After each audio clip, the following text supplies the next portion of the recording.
ဝေစင်ရောတွေလို့တောင်မနှွေပါရဲ့ဝေဟင်မှာဝဲလိုက်ခြင်းပါတယ်ကျင်းဖို့တူဆုံးရဲ့ပျော်ရွှင်ညင်သူမှာယူနကိုလေးဟုန်တဲ့ချစ်သူတို့နှစ်ယောက်မြေပြင်ပေါ်မှာဆိုလူတွေဆုံးပါတယ်ခြားခြားလဲစိတ်ရှုပ်စရာကွယ်အကျဉ်းနာပူရာကိုလူတွေမြင်ကုန်မဲ့မောင်ပြောပြမယ်ကွယ်တကယ်ပါ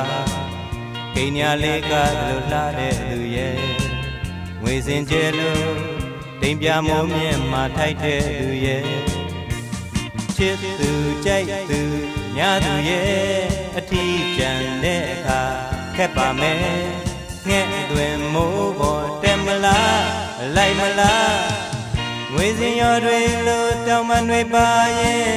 ဝေဟင်မှာဝဲလိုက်ချင်ပါတယ်ကျင်းဖို့